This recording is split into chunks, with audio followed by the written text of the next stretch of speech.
سلام علی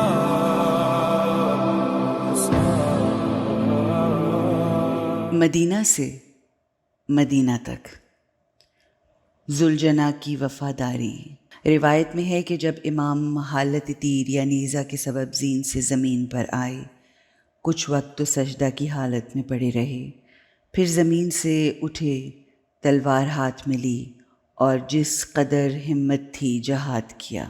اس دوران میں ذوالجناح امام کا طواف کرتا رہا اور بے یارو مددگار غریب مظلوم کی حمایت کرتا رہا، اور جب تک امام لڑتے رہے یہ امام کی حفاظت کرتا رہا۔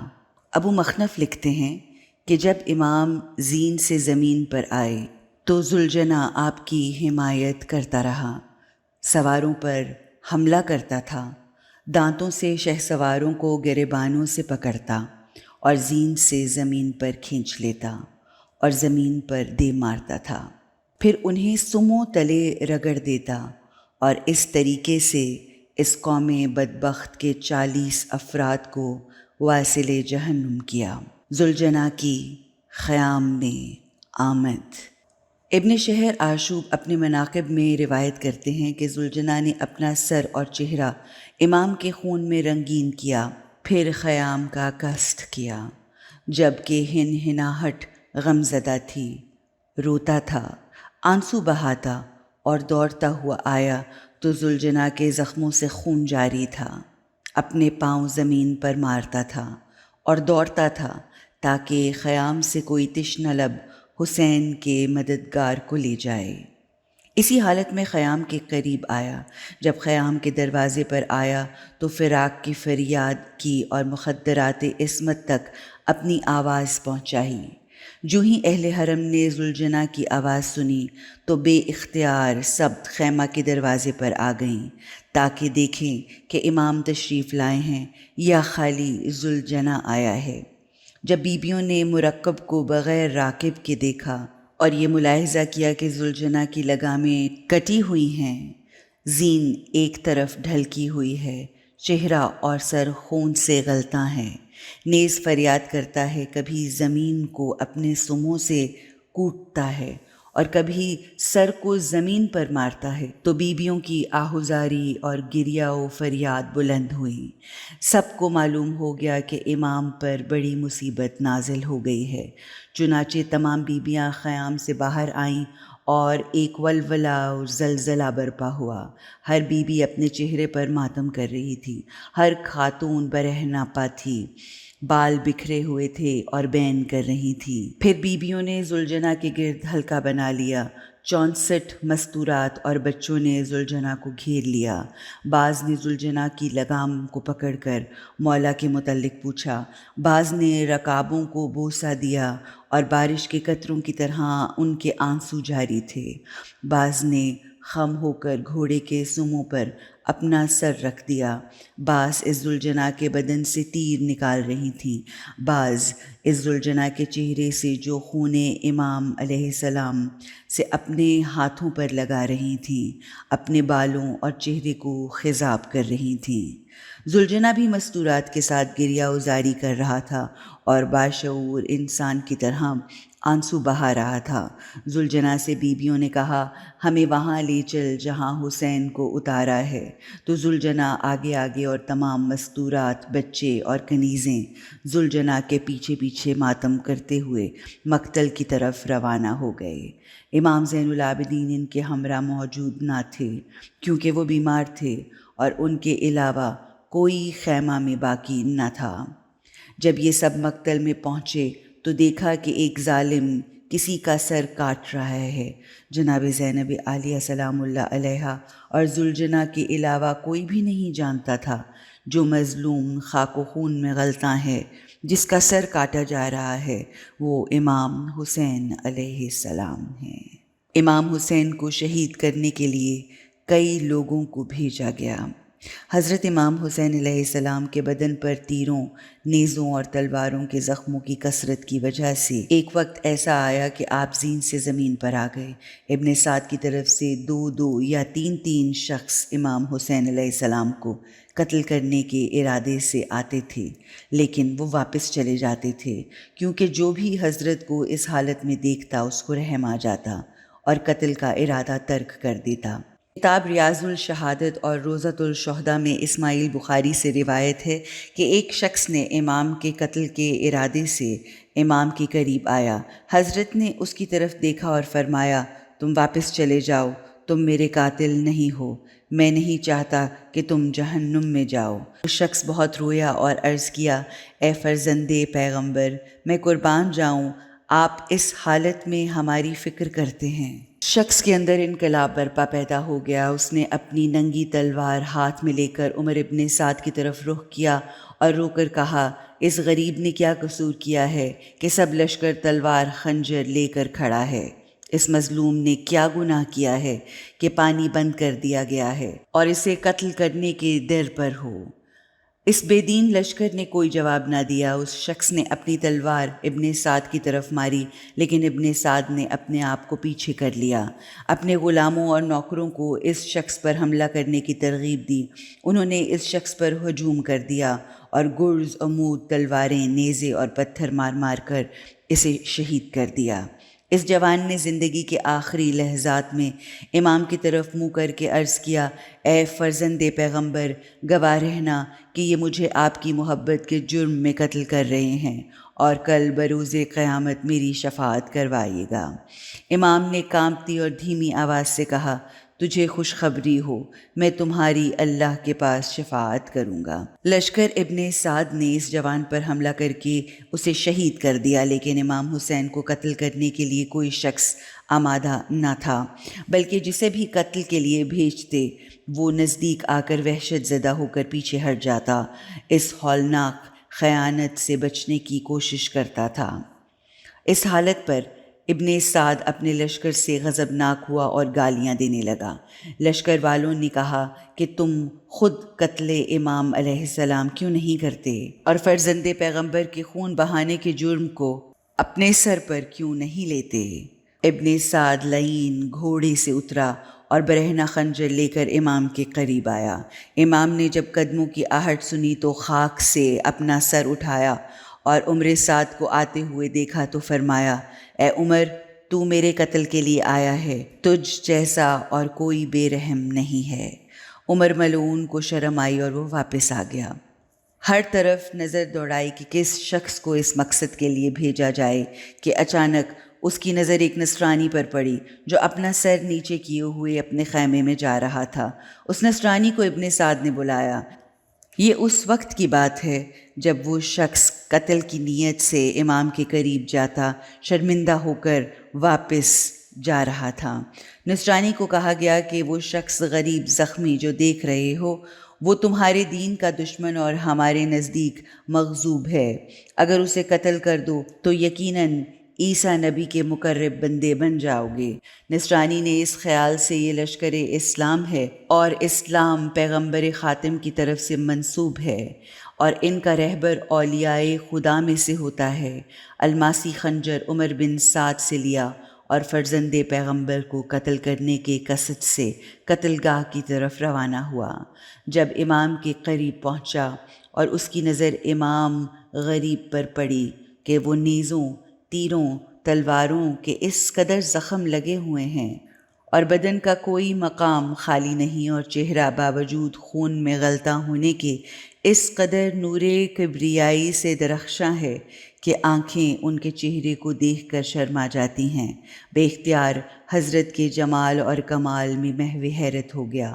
وہ آگے بڑھا اور نہایت عاجزی سے عرض کیا، اے عالم کے سردار، اے اولاد آدم کے محبوب، میں تمہارا نام اور خاندان نہیں جانتا، لیکن تمہارے جلال میں حیران ہوں۔ تمہیں خدا کی قسم بتاؤ تو صحیح کہ تم کون ہو اور بدن پر اس کثرت سے زخموں کی کیا وجہ ہے؟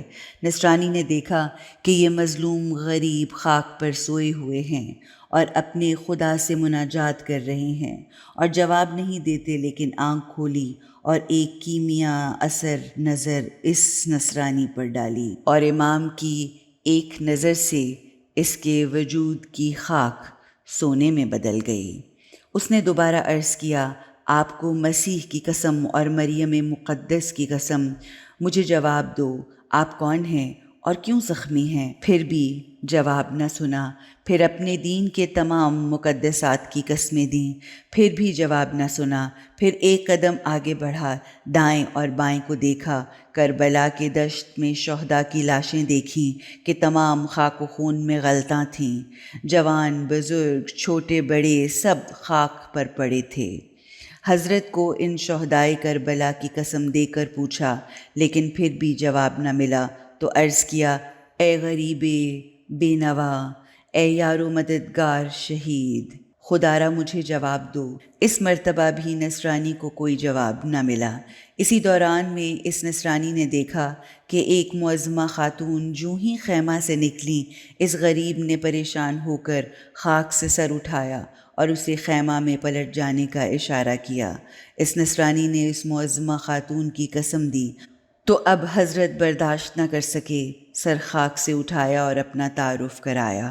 نصرانی نے ادب کا ہاتھ اپنے سینے پر رکھا اور عرض کیا، آقا آپ حسین ہیں نا، جو کوفیوں کے ہاتھوں گرفتار ہیں؟ مگر آپ کا قصور کیا ہے؟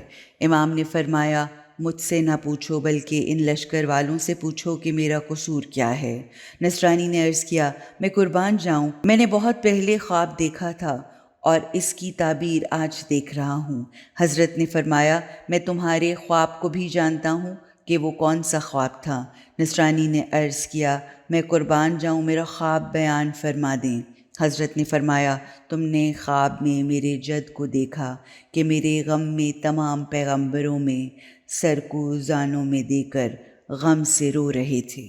اس دوران میں حضرت عیسیٰ نے تجھے فرمایا، مجھے پیغمبروں کے سامنے شرمندہ نہ کرنا، یعنی اپنے ہاتھ فرزند پیغمبر کے خون سے آلودہ نہ کرنا۔ اس نصرانی نے کلمہ پڑھ لیا، میں مسلمان ہوا اور تلوار نکال کر ابن سعد کے لشکر پر حملہ آور ہو گیا اور چند ملائن کو قتل کر دیا۔ لشکریوں نے اس نو مسلم کو گھیر لیا اور اسے قتل کر دیا۔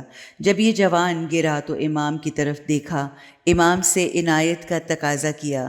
امام علیہ السلام نے چاہا کہ اٹھیں، لیکن اٹھ نہ سکے اور فرمایا، اے جوان، میری معذرت قبول کرنا، کیونکہ میں اٹھ نہیں سکتا۔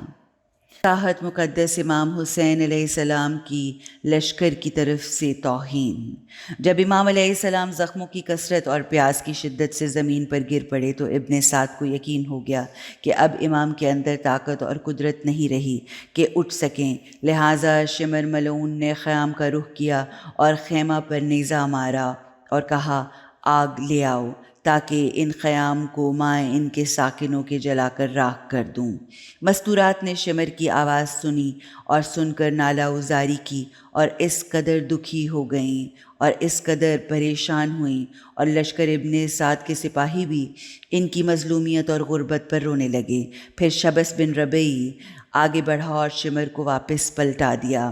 خیام میں مخدرات عصمت ان ظالموں کے خوف سے خاموش ہو گئیں اور کانپتی اور ڈرتی ہوئی آواز بھی نہ نکالتی تھیں۔ اس وقت شمر نے لشکر سے کہا، تمہاری مائیں تمہارے غم میں روئیں، کس کا انتظار کرتے ہو؟ کیوں کھڑے ہو؟ یہ شخص تو گر چکا ہے، نہ معلوم ہوتا ہے کہ اس کے اندر جان ہے اور اس کی روح بھی پرواز کر چکی ہے۔ تمام مل کر اس پر حملہ کرو اور اسے ہمیشہ کی نیند سلا دو۔ پس یہ سنتے ہی لشکریوں نے ہر طرف سے امام پر ہجوم کیا اور حضرت کا محاصرہ کر لیا۔ ابوالحنوک ملعون نے امام کی پیشانی میں تیر مارا۔ پہلے فرات کے کنارے پر بھی اسی مقام پر تیر مارا گیا تھا۔ ابو ایوب غنوی نے امام کے گلوئے مبارک پر تیر مارا۔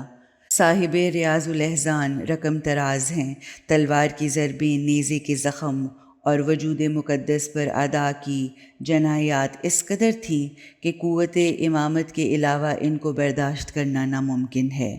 اسی دوران میں سنان ابن انس عین نے کہ اسے شمر کے برابر اہل فن حرب سمجھا جاتا تھا، ایک لمبے نیزے سے حضرت پر حملہ کیا اور نیزے کی نوک گلے کی گودی میں لگائی۔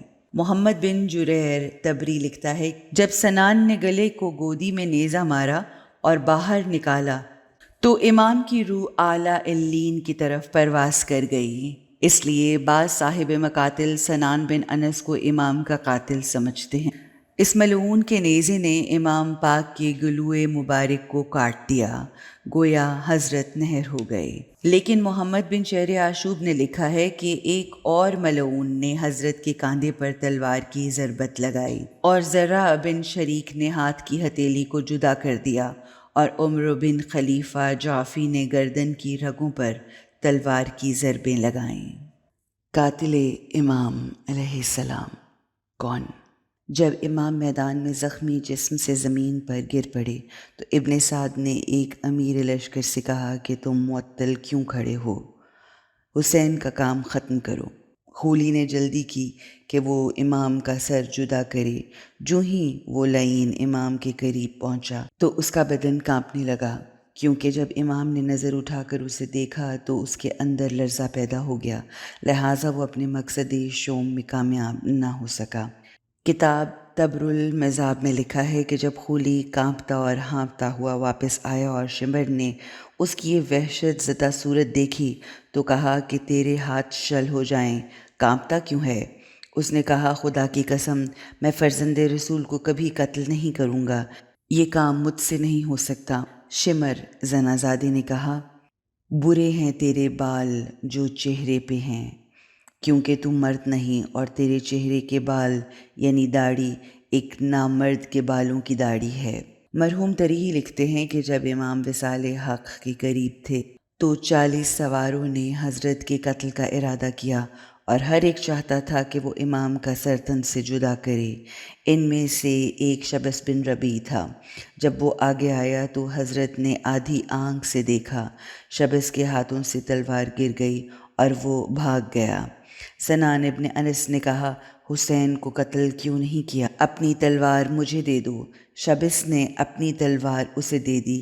سنان قتل گاہ میں آیا، جو ہی امام کے قریب آیا اور امام نے جلالت کی آنکھ سے اسے دیکھا تو اس کے بدن میں بھی لرزہ پیدا ہو گیا اور وہ ڈر گیا۔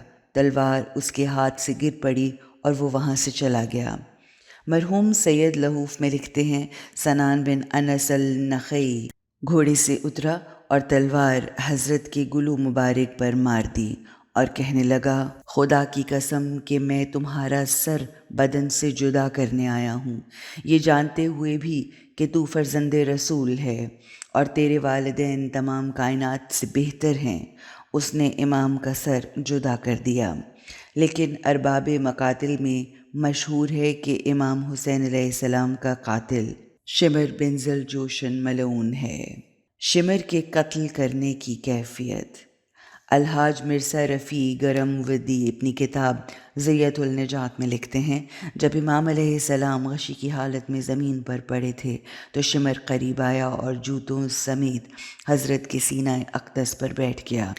امام نے جب اس ملعون کو اپنے سینے پر بیٹھا محسوس پایا تو فرمایا، ہائے وائے ہو تجھ پر، تو ہے کون؟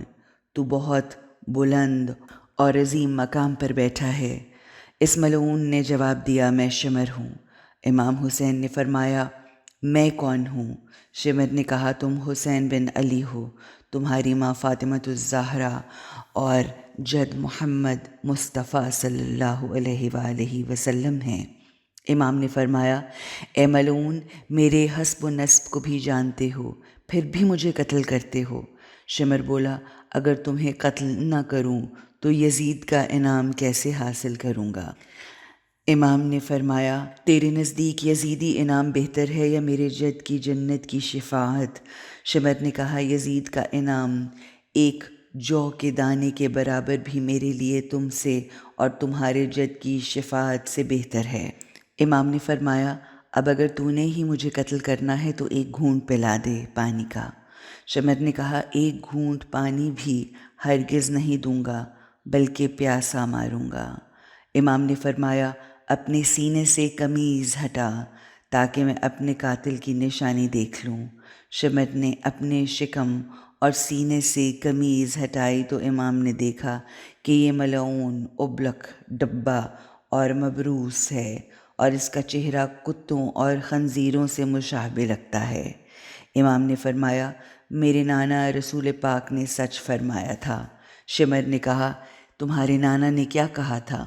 امام نے فرمایا، میرے نانا نے میرے بابا علی سے فرمایا تھا کہ یا علی، تمہارے اس بیٹے کو ایک مبروس اور ابلک اور کتوں اور خنزیروں کے مشابہ شخص قتل کرے گا۔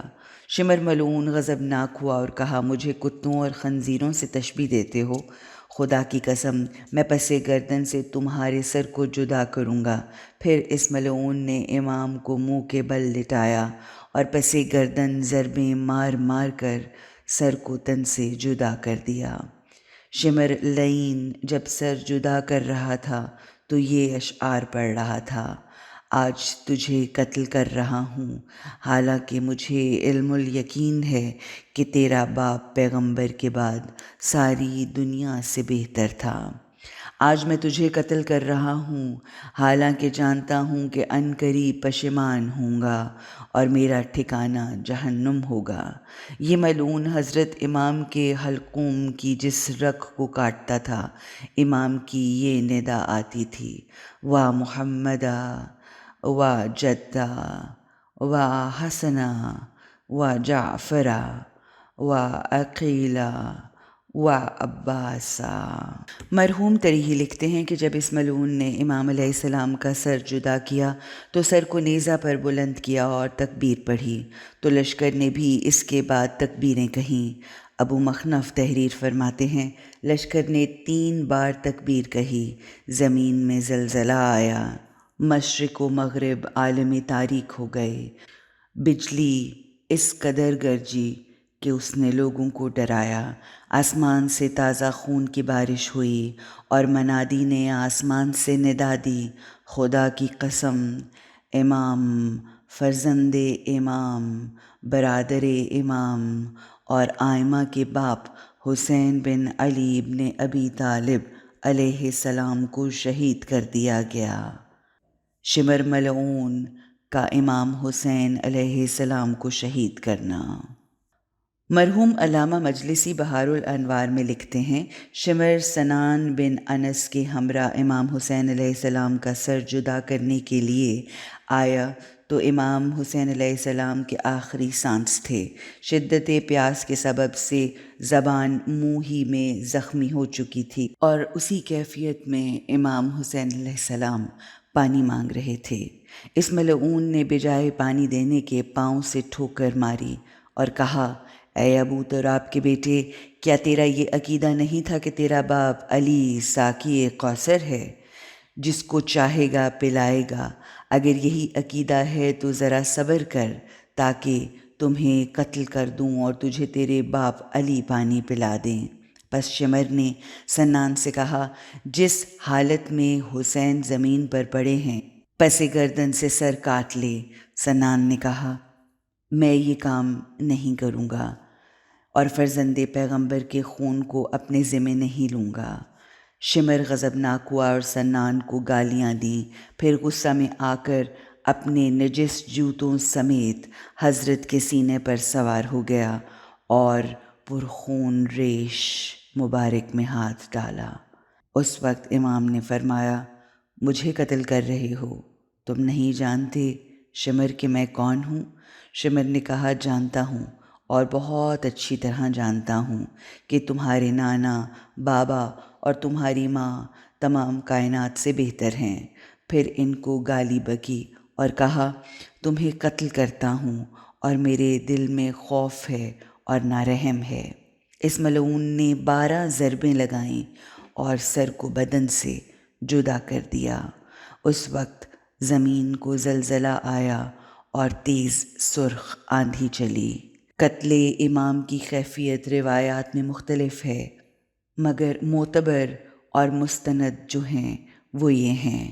اولاً حضرت امام حسین کو ذبح کیا گیا، ثانیاً حضرت کا سر مبارک پس گردن سے کاٹا گیا۔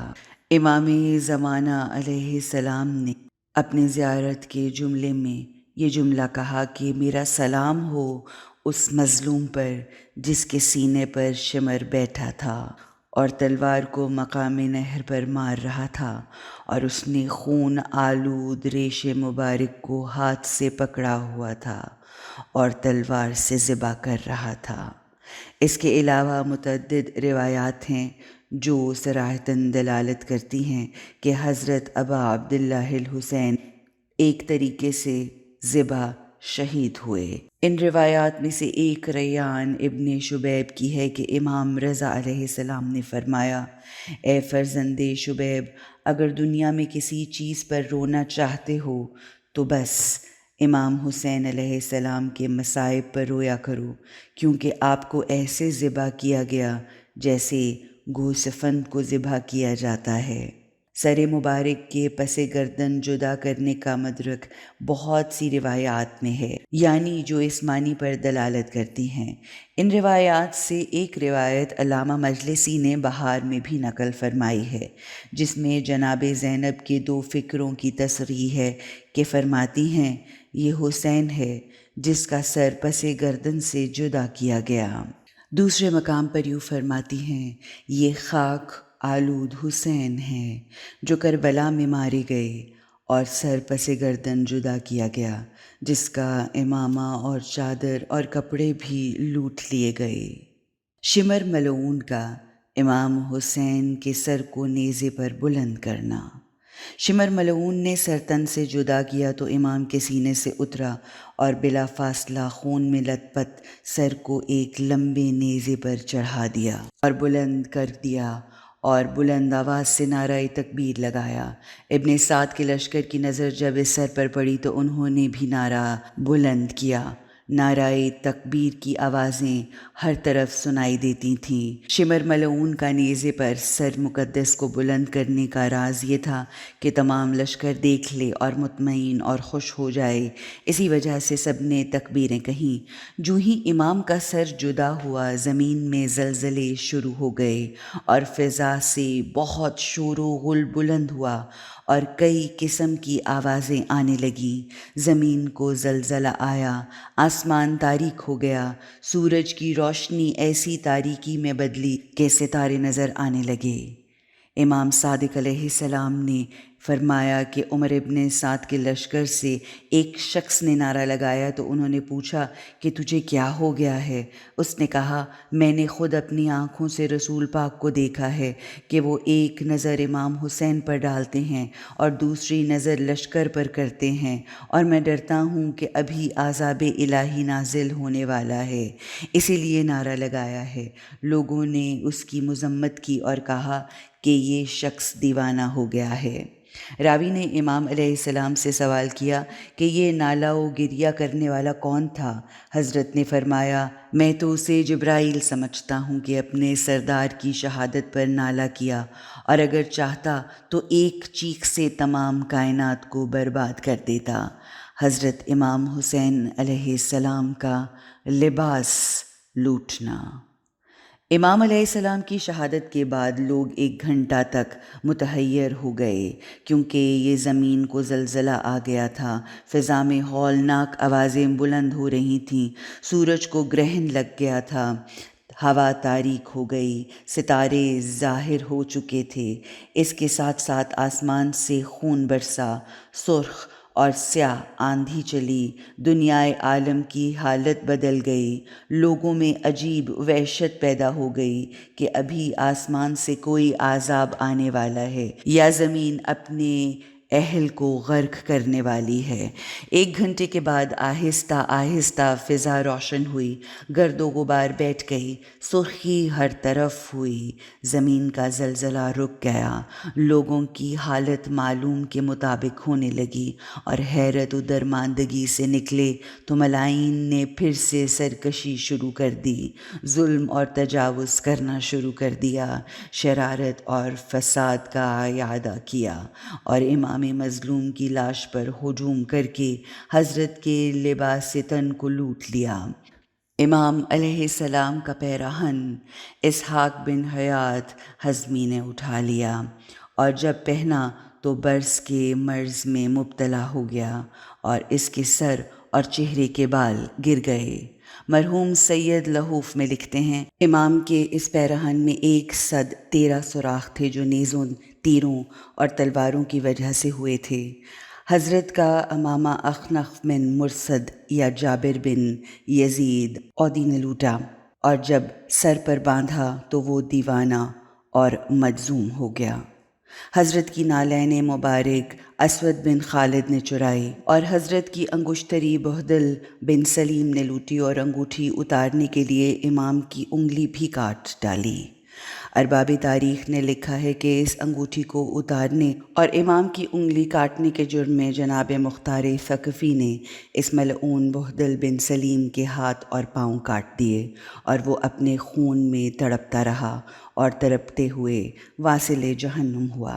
ایک ریشمی کپڑا قیس بن اشس نے لوٹا، یہ ملعون جذام میں مبتلا ہوا، اور گھر والوں نے اسے دور کر دیا اور اسے گندگی پر ڈال دیا، اور ابھی یہ زندہ تھا کہ کتے اس کے گوشت کو ٹکڑے ٹکڑے کر کے کھاتے تھے۔ حضرت کی زرہ عمر بن سعد نے لوٹ لی، اور جب مختار ثقفی نے عمر بن سعد کے قتل کا حکم دیا تو وہ قتل ہو گیا اور جہنم میں پہنچ گیا۔ مرحوم محدث قمی منتہی الاعمال میں لکھتے ہیں، حضرت کی 2 زرہیں تھیں، اس لیے کہا جاتا ہے کہ امام کی دوسری زرہ مالک بن یسر نے لوٹی اور وہ بھی دیوانہ ہو گیا۔ حضرت کی شمشیر بروایت شیخ مفید ارشاد فرماتے ہیں کہ اسود بن حنظلہ نے لوٹی۔ مرحوم محدث قمی منتہی الاعمال میں لکھتے ہیں کہ یہ تلوار ادری ذوالفقار کے علاوہ تھی، کیونکہ ذوالفقار تو نبوت و امامت کے مواریث میں سے ہے جو محفوظ اور مامون رہی۔ مرحوم سید لہوف میں لکھتے ہیں، اوپر والی شلوار ابہر بن کعب تمیمی نے لوٹی، اور نیچے والی شلوار کے بارے میں اہل حرم سے سوال کیا اور اس نے اس کو پارا پارا کر دیا۔ منتخب ترہی نے لکھا ہے کہ اس ملعون کے ہاتھ اسی وقت شل ہو گئے اور اسی وقت مر گیا۔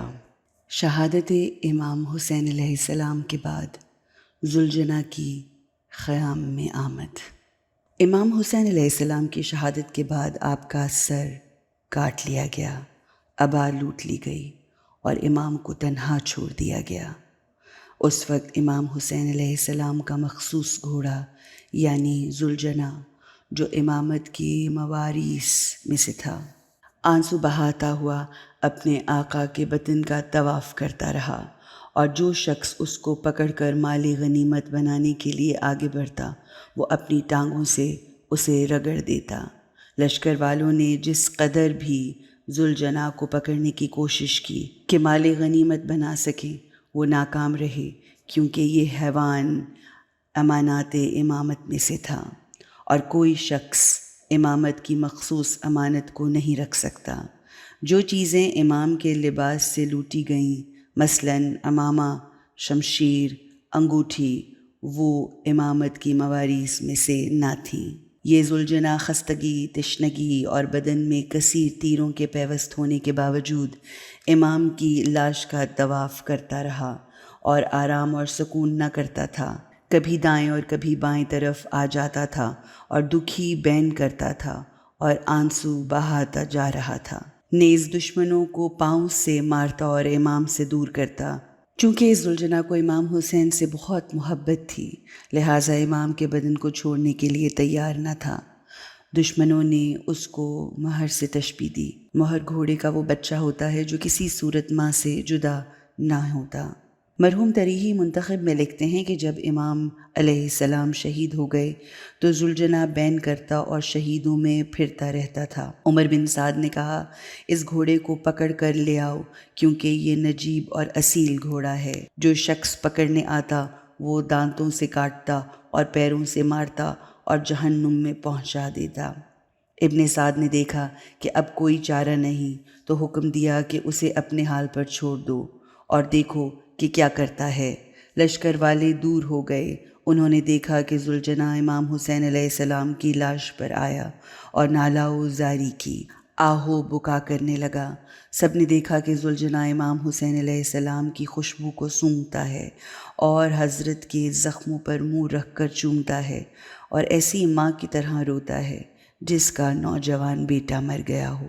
پھر انہوں نے دیکھا کہ ذوالجناح میدان سے واپس آیا اور مخدرات عصمت کی طرف سے رخ کیا۔ خیام کے دروازے پر روتا ہوا ہنہنایا تو تمام مخدرات عصمت بے سر و پا برہنہ باہر دوڑیں۔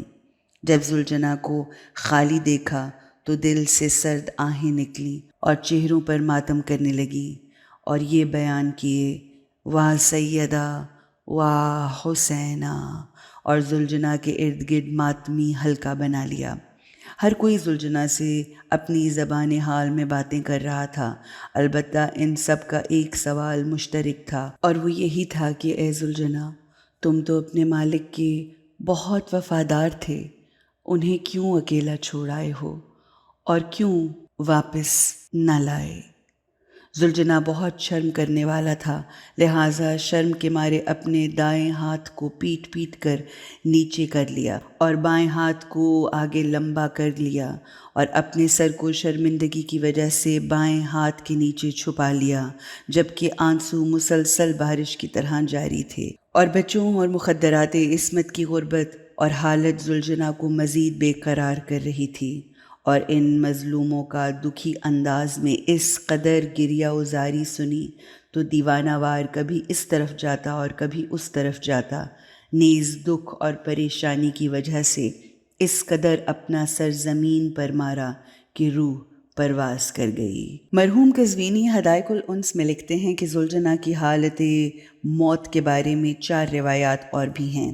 صاحب الروضۃ الشہداء ابو الموید خوارزمی سے نقل کرتے ہیں کہ ذوالجناح امام کی شہادت کے بعد بیابان کی طرف چلا گیا اور کسی نے اس کو پھر نہ دیکھا اور غائب ہو گیا۔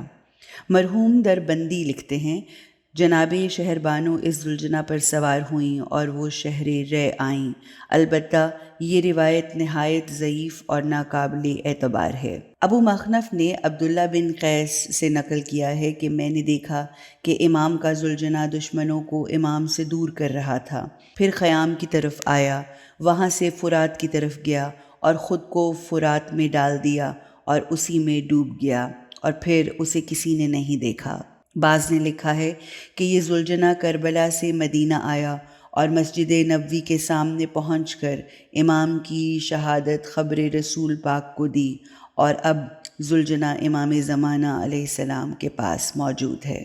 پامالی لاش سید الشہداء۔ مرحوم کلینی نے اپنی کتاب شریف کافی میں ادریس بن عبداللہ سے نقل کیا ہے کہ جب امام شہید ہوئے تو ابن سعد کے لشکر نے امام کی لاش پر گھوڑے دوڑانے چاہے۔ جناب فضہ نے جناب زینب سلام اللہ علیہا کی خدمت میں عرض کیا کہ دشمن پامالی کرنا چاہتا ہے۔ اے بی بی زینب، سفینہ جو رسول پاک کا آزاد کردہ غلام تھا، جب دریا میں اس کی کشتی ٹوٹ گئی تھی اور تیرتے ہوئے ایک جزیرہ میں پہنچ گیا تھا تو ایک شیر نے سفینہ کو ہلاک کرنے کا ارادہ کیا۔ سفینہ نے فوراً کہا، اے شیر، میں رسول اللہ کا آزاد کردہ غلام ہوں، مجھے اذیت نہ دینا۔ جو ہی شیر نے رسول پاک کا نام سنا تو سفینہ کو اذیت نہ دی بلکہ سفینہ کو اشارہ کر کے اپنے اوپر سوار کیا اور راستے پر لے آیا۔ پھر جناب فضہ نے عرض کیا، اے بی بی زینب، میں نے سنا ہے کہ اس علاقہ میں ایک شیر رہتا ہے، اگر مجھے اجازت ہو تو میں جاؤں اور اس شیر کو اس واقعہ کربلا یعنی شہادت امام حسین علیہ السلام کی اطلاع دوں تاکہ اس غربت اور بے بسی کی حالت میں وہ ہماری فریاد کو پہنچے اور مولا کے جسم کی حفاظت کرے۔ بی بی زینب علیہ السلام نے اجازت دے دی۔ جناب فضہ صحرا کی طرف گئیں اور خود کو شیر کی کچھاڑ تک پہنچایا۔ نزدیک گئیں اور بلند آواز سے کہا، اے ابو حارث۔ شیر نے سر اٹھایا۔ فضہ نے کہا، اے شیر، تم جانتے ہو کہ خدا سے بے خبر اس گروہ کا کل کیا ارادہ ہے اور سلطان دین و دنیا کے جسم کے بارے میں کیا سوچ ہے۔ ان ملائین کا ارادہ ہے کہ امام علیہ السلام کے بدن پر گھوڑے دوڑائیں، سفینہ اقدس اور پشت مبارک کی ہڈیوں کو چور چور کر دیں۔ جب شیر نے یہ خبر سنی تو غراتا ہوا اور آنسو بہاتا ہوا سید الشہداء علیہ السلام کے مقتل میں آیا اور پرحسرت نگاہوں سے شہداء کو دیکھا اور زارو قطار رویا، اور شہیدوں کے بدنوں میں جسم مطہر سید الشہداء کو تلاش کر کے ان کے زخمی بدن کے پاس پہنچ گیا۔ یہ ایسا بدن تھا جس کے تمام اعضاء و جوارح زخمی تھے اور کوئی عضو سالم نہ تھا۔ شیر نے اپنے دونوں ہاتھ اس شہید کے بدن پر ایسے رکھے کہ بدن شیر کے ہاتھوں کے نیچے چھپ گیا اور محفوظ ہو گیا۔ لشکر کوفہ نے گھوڑے بدن پر دوڑانا چاہا تو دیکھا کہ شیر لاش پر بیٹھا ہے۔ ابن سعد کو خبر دی گئی تو اس ملعون نے کہا کہ یہ ایک امتحان اور آزمائش ہے، اسے آشکار و ظاہر نہیں ہونا چاہیے۔ پھر لشکریوں کو حکم دیا کہ فی الحال لاش پر گھوڑے نہ دوڑائے جائیں کیونکہ اس میں مصلحت نہیں۔ یہ ملعون پامالی سے منحرف ہو گئے اور شیر 11ویں کی رات شہداء کے پاس رہا اور لاش امام حسین علیہ السلام کی حفاظت کرتا رہا۔ پھر 11 محرم کو مقتل کو چھوڑ کر چلا گیا۔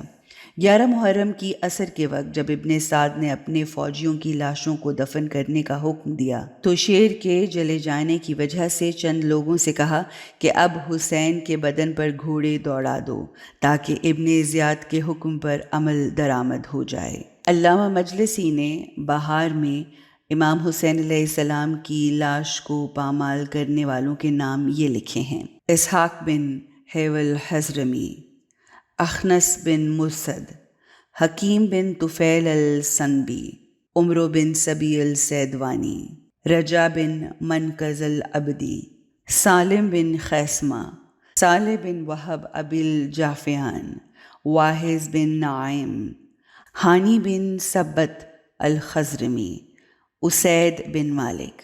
ابو عمرو زاہد سے روایت ہے کہ میں نے ان لوگوں کے نسب کو غور سے دیکھا تو معلوم ہوا کہ یہ 10 کے 10 حرام زادے ہیں۔ جب مختار ثقفی نے انہیں پکڑا تو حکم دیا کہ ان کے ہاتھ پاؤں کو زمین پر پھیلا کر میخیں ٹھوک دیں اور پھر ان خبیثوں کے ابدان پر اس قدر گھوڑے دوڑائیں کہ یہ سب واصل جہنم ہو جائیں۔ تنبیہ و توجیہ: متعدد روایات موجود ہیں جن میں حضرت امام کے بدن مطہر کو گھوڑوں کے سموں سے پامال کرنا ثابت ہے۔ ان روایات سے ایک روایت امام محمد باقر علیہ السلام سے مروی ہے اور اس حدیث کا آخری فقرہ ہمارا شاہد ہے۔ امام محمد باقر علیہ السلام نے ارشاد فرمایا: حضرت سید الشہداء تلواروں، نیزوں، پتھروں، لکڑیوں اور عصا سے قتل ہوئے اور شہادت کے بعد گھوڑوں سے بدن کو پامال کیا گیا۔ شام غریباں اور غارت خیام: امام علیہ السلام کی شہادت کے بعد جب لشکر والے امام کی لاش لوٹنے سے فارغ ہوئے تو سوار اور پیادہ ظالم سپاہیوں نے خیام کی طرف ہجوم کیا اور لباس، چادریں، گھر کے سامان، سواریاں، آلات و اسباب حرب لوٹنے لگے اور اس لوٹ میں ایک دوسرے پر سبقت حاصل کرتے رہے۔ ارباب مقاتل نے لکھا ہے کہ پہلے تو فوج اشقیاء تلواریں نکال کر خیام میں داخل ہوئی اور لوٹنا شروع کیا۔ جب تمام سامان لوٹ لیا تو پھر مزید تجاوز کرتے ہوئے مخدرات عصمت اور بچوں کے لباس لوٹنے شروع کیے۔ چند لحظوں میں بچیوں کے گوشوارے چھن گئے، کان اتر گئے اور مستورات کے سروں سے چادریں چھین لی گئیں۔ اہل بیت سید الشہداء علیہ السلام کے لیے سخت ترین مصائب کا وقت یہی تھا جب یہ پاک لوگ ان کمینہ صفت اور پست فطرت کوفیوں کے چنگل میں پھنس گئے۔ دشمنوں کی فوج کے ایک صحافی حمید بن مسلم نے کہا کہ خدا کی قسم میں نے شام غریباں امام حسین علیہ السلام کی عورتوں، بیٹیوں اور اہل بیت کو دیکھا کہ جب ان کی چادریں چھیننا چاہتے تھے تو یہ مخدرات عصمت قبل اس کے کہ نامحرم ان کی طرف چادر چھیننے کے لیے ہاتھ دراز کریں خود ہی اپنی چادریں، زیورات اور سامان زمین پر پھینک دیتی تھیں تاکہ نامحرم مال لوٹ کر چلے جائیں اور معترض نہ ہوں۔ صاحب بیت الاحزان نے لکھا ہے کہ سب سے پہلے جسے لشکر کفار نے لوٹا وہ بی بی زینب علیہ السلام ہیں کہ ان کے سر سے چادر اور مکھنا چھین لیا گیا، گوشوارے کانوں سے کھینچ لیے گئے۔ ان کے بعد جناب کلثوم، جناب فاطمہ کبریٰ کے گوشوارے اس قدر جلدی سے کھینچے کہ ان کے کان بھی زخمی ہو گئے۔ کتاب مصائب المعصومین میں لکھا ہے، شمر ملعون جب امام سجاد علیہ السلام بیمار کربلا کے خیمے میں داخل ہوئے، شمر کے ساتھ چند اور بھی منافق تھے جنہوں نے امام سجاد کو قتل کرنا چاہا۔ شمر نے اجازت دی کہ جس طرح اپنے بستر پر سوئے ہیں اسی حالت میں قتل کر دو۔ حمید بن مسلم کہتا ہے، میں آگے آیا اور کہا، سبحان اللہ، کیا تم چھوٹے بچوں کو قتل کرتے ہو؟ اے قوم، یہ بزرگوار عمر نوجوانی میں ہے اور اس قسم کا صدمہ اور بیماری دیکھ رہا ہے، اسے چھوڑ دو۔ جب میں نے بہت منت سماجت کی تو وہ ملعون امام کے قتل سے باز آئے، لیکن جناب زینب سلام اللہ علیہا فرماتی ہیں، نیلی آنکھوں والے ملعون نے ہمارا سامان لوٹا۔ پھر اس ملعون کی نظر امام سید سجاد علیہ السلام پر پڑی۔ امام چمڑے کے ٹکڑے پر سوئے ہوئے تھے اور سخت بیمار تھے۔ اس ملعون نے چمڑے کے اس ٹکڑے کو زور سے کھینچا کہ امام سجاد منہ کے پل زمین پر گر پڑے۔ شیخ صدوق امالی میں جناب فاطمہ بنت الحسین سے روایت لکھتے ہیں کہ جب فوج اشقیاء ہمارے خیام میں داخل ہوئی تو میں چھوٹی سی تھی، میرے پاؤں میں 2 سونے کی پازیبیں تھیں۔ ایک ملعون آیا اور وہ پازیبیں میرے پاؤں سے اتارنے لگا اور وہ رو بھی رہا تھا۔ میں نے کہا، تو روتا کیوں ہے؟ تو اس نے جواب دیا، گریہ کیسے نہ کروں کہ دختر رسول کی توہین کر رہا ہوں۔ تو میں نے کہا کہ اگر تو جانتا ہے کہ میں دختر رسول ہوں تو پھر لوٹتا کیوں ہے؟ ملعون نے کہا، میں ڈرتا ہوں کہ اگر یہ پازیبیں نہ اتاروں گا تو کوئی اور آ کر اتار لے گا۔ جناب فاطمہ کبریٰ فرماتی ہیں، جو کچھ ہمارے خیام میں تھا وہ لوٹ لیا گیا، حتیٰ کہ ظالم ہمارے سروں سے چادریں بھی چھین کر لے گئے۔ بی بی فرماتی ہیں، خیام لٹنے کے بعد میں خیام کے دروازے پر کھڑی تھی اور اپنے بابا اور اصحاب کے ٹکڑے ٹکڑے ابدان کو قربانی کے گوشت کی طرح زمین پر پڑا دیکھ رہی تھی۔ پھر میں نے دیکھا کہ وہ بے دین گروہ اپنے گھوڑے دوڑاتے ہوئے ادھر ادھر جا رہے ہیں۔ میں سوچ رہی تھی کہ بابا کی شہادت کے بعد بنی امیہ ہمارے ساتھ کیا کریں گے؟ کیا ہمیں قتل کر دیں گے یا قیدی بنائیں گے؟ اچانک میں نے دیکھا کہ ایک بے حیا ملعون گھوڑے پر سوار آیا اور عورتوں کو آگے لگاتے ہوئے نیزے کی انی سے زخمی کر کے ہانک رہا تھا۔ ان بیویوں کی کوئی پناہ نہ تھی، اس لیے ایک دوسرے کی پناہ لیتی تھیں۔ حالانکہ ان بیویوں کا سامان اور لباس لوٹ لیا گیا تھا۔ ان بیویوں کی فریاد اور آواز یہ تھی، وا محمدا وا علیہ وا حسنا وا حسینا۔ کبھی کبھی یہ استغاثہ کرتی تھیں، کوئی ہے جو رسول زادیوں کو پناہ دے، کوئی ہے جو رسول کی بیٹیوں کو ظالموں کے شر سے بچا سکے۔ جناب فاطمہ کبریٰ فرماتی ہیں کہ میں یہ حال دیکھ کر پریشان ہو گئی اور میری ہوش اڑ گئے، میرے جسم میں کپ کپی طاری ہو گئی اور اس بے حیا سوار کے ڈر سے کبھی پھپھی کلثوم کی دائیں طرف جاتی اور کبھی بائیں طرف جاتی تھی کہ اس ظالم کے شر سے محفوظ رہ سکوں۔ اچانک میں نے دیکھا کہ وہ ملعون میرا تعاقب کر رہا ہے اور لحظہ بعد میں نے محسوس کیا کہ اس ملعون کے نیزے کی انی میرے کندھوں کے درمیان آ لگی ہے۔ میں فوراً زمین پر گر پڑی۔ وہ بے حیا بے مروت اپنے گھوڑے سے اترا اور میرے خلخال اس طرح کانوں سے کھینچے کہ میرے کان زخمی ہو گئے۔ پھر میری چادر اور مکھنا اتارا اور خیام کی جانب چلا گیا۔ میں زمین پر گری ہوئی تھی، میرے چہرے سے خون جاری تھا۔ شدید صدمے اور تکلیف کی وجہ سے غش کھا گئی۔ جب غشی کی حالت ختم ہو گئی اور ہوش آیا تو میں نے دیکھا کہ پھوپھی زینب میرے پاس بیٹھی ہیں اور رو رو کر فرماتی ہیں، اے پھوپھی کی جان، اے فاطمہ، اٹھو تاکہ خیمے کے اندر جائیں اور دیکھیں کہ باقی بیٹیوں اور تمہارے بیمار بھائی سجاد پر کیا گزری ہے۔ میں اٹھی اور عرض کیا، پھوپھی اماں، کیا آپ کے پاس کوئی کپڑا ہے کہ نامحرموں سے اپنے سر اور چہرے کو ڈھانپ لوں؟ حضرت زینب سلام اللہ علیہا نے فرمایا، اے فاطمہ، تیری پھپھی بھی تیری طرح ہیں، یعنی میری چادر بھی چھین لی گئی ہے اور سر ڈھانپنے کے لیے کچھ نہیں بچا۔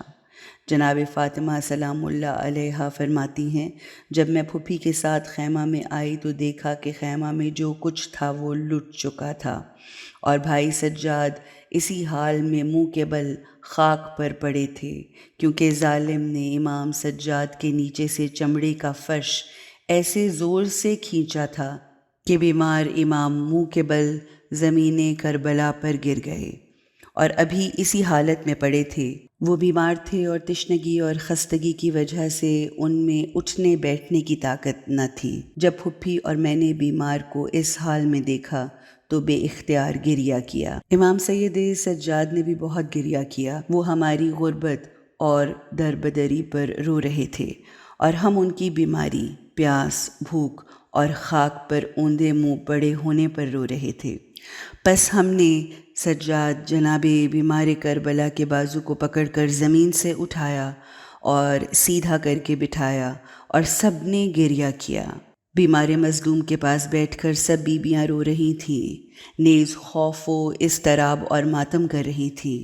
امام سجاد کی حالت یہ تھی کہ نہ سو سکتے تھے، نہ بیٹھ سکتے تھے، بلکہ شدت بھوک اور پیاس کی وجہ سے کبھی سر خاک سے اٹھاتے اور کبھی خاک پر رکھ دیتے تھے، کبھی پریشان بیبیوں کی طرف دیکھتے کہ برہنہ ہیں اور تازیانوں اور نیزوں کی وجہ سے بدن زخمی ہو گئے ہیں، جس سے امام کو اور زیادہ تکلیف ہوئی۔ شیخ مفید مرحوم حمید ابن مسلم سے نقل کرتے ہیں، خیموں کے لٹنے اور مستورات کے سر برہنہ ہونے کے بعد ہم بیمار کربلا کے سرحانے پہنچے۔ شمر نے ساتھیوں سے کہا، اس بیمار کو قتل کر دو۔ حمید کہتا ہے کہ میں نے شمر کو ملامت کی اور کہا، کیا اس گھر میں اس قدر مقتولین کافی نہیں ہیں؟ صاحب خیار الاول نے لکھا ہے کہ شمر نے امام کو قتل کرنے کے لیے خنجر کھینچا تو ہر طرف سے بچوں اور مستورات کے رونے کی آوازیں بلند ہوئیں۔ جناب زینب سلام اللہ علیہا نے اپنے آپ کو امام زین العابدین پر گرا دیا اور امام کو اپنی بغل میں کر لیا اور بہت روئیں، لیکن بھائی حسین کی وصیت پر عمل کیا، کیونکہ امام حسین نے وصیت کی تھی کہ بہن، میری شہادت کے بعد ظالم کئی مرتبہ میرے بیمار بیٹے کو قتل کرنا چاہیں گے، تب آپ سے جس قدر ہو سکے گریہ ازاری کرنا اور آنسو بہا بہا کر حجت خدا کی جان کی حفاظت کرنا۔ پس جناب زینب عالیہ سلام اللہ علیہا نے امام سید سجاد کے اوپر گر کر شمر سے یہ کہا کہ خدا کی قسم، میں اپنے بیمار کو مقتول نہیں دیکھوں گی، تو پہلے مجھے قتل کر دے۔ شمر ملعون خنجر ہاتھ میں لیے ہر طرف ہرولا کر رہا تھا اور دکھی عورتیں اور ڈرے ہوئے بچے آہوزاری کر رہے تھے۔ گریہ ازاری اس قدر شدید تھی کہ عمر ابن سعد دوڑتا ہوا آیا، جبکہ اس ملعون نے سید الشہداء کی زرہ پہن رکھی تھی۔ مخدرات عصمت کے نزدیک آیا اور گریہ ازاری سنی۔ اہل بیت نے فریادیں کیں اور بچوں نے روتے ہوئے کہا، اے ظالم، اولاد علی پر آخر کس قدر ظلم و تشدد کرتے رہو گے؟ اے بے رحم، ہم کس کس مصیبت پر صبر کریں؟ ابن عمر اگرچہ بڑا شقی القلب تھا، لیکن مستورات کی گریہ ازاری سے اس قدر متاثر ہوا کہ اپنے اصحاب سے کہا، کوئی شخص بھی ان عورتوں کے گھروں خیموں میں داخل نہ ہو، کسی کو اجازت نہیں، اور کوئی بھی اس نوجوان سے معترض نہ ہو۔ جب پاک مستورات نے اس لعنتی کردار سے ذرا بھر رحم دیکھا تو ایک اور خواہش کر دی، جو کچھ لشکر نے ہم سے لوٹا ہے، خصوصاً چادریں، وہ ہمیں واپس کر دیں تاکہ ہم اپنا پردہ بنا سکیں۔ ابن سعد نے لشکر کو بلند آواز سے خطاب کرتے ہوئے کہا، جس جس شخص نے ان پردہ داروں کا مال و متاع لوٹا ہے واپس لوٹا دو، لیکن افسوس کہ کسی ایک نے بھی کوئی ایک شے واپس نہ لوٹائی۔ اس کے بعد عمر سعد نے خیام پر ایک جماعت کو مقرر کیا کہ ان عورتوں اور بچوں کی حفاظت کریں تاکہ کوئی ان سے باہر نہ نکل پائے۔ نیز کوئی شخص ان کو اذیت نہ دے اور ان کے خیام کی حفاظت کرو۔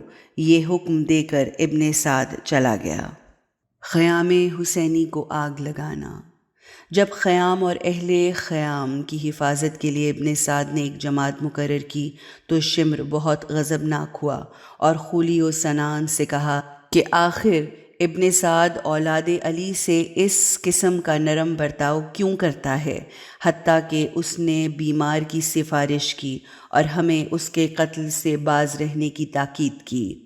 تم دونوں دیکھتے رہو اور ابن زیاد کے سامنے ابن سعد کے خلاف گواہی دینا۔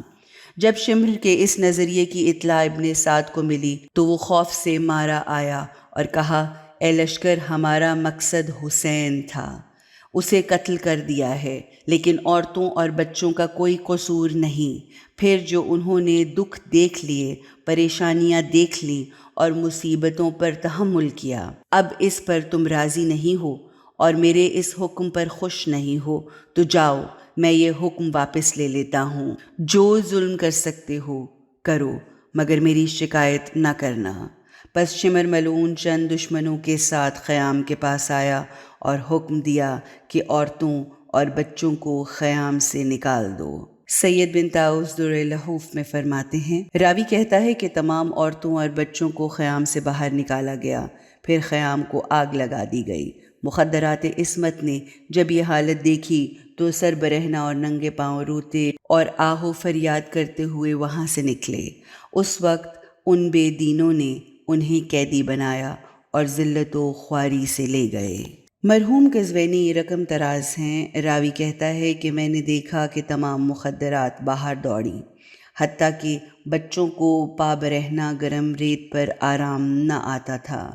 کبھی دائیں بھاگے اور کبھی بائیں بھاگتے تھے اور ہر بچہ یا محمد یا علی کا ورد کر رہا تھا۔ لیکن میں نے ایک معظمہ خاتون کو دیکھا کہ آگ لگے خیمے میں تھیں، کبھی باہر جاتی اور کبھی خیمے کے اندر جاتی، بہت مضطرب اور پریشان تھی۔ میں نے سوچا کہ کوئی قیمتی چیز خیمہ میں ہے۔ میں نے پوچھا کہ خیمہ سے دور کیوں نہیں ہو جاتی؟ اس معظمہ بی بی نے فرمایا کہ اس آگ لگے خیمے میں میرا بیمار بھتیجا ہے۔ السلام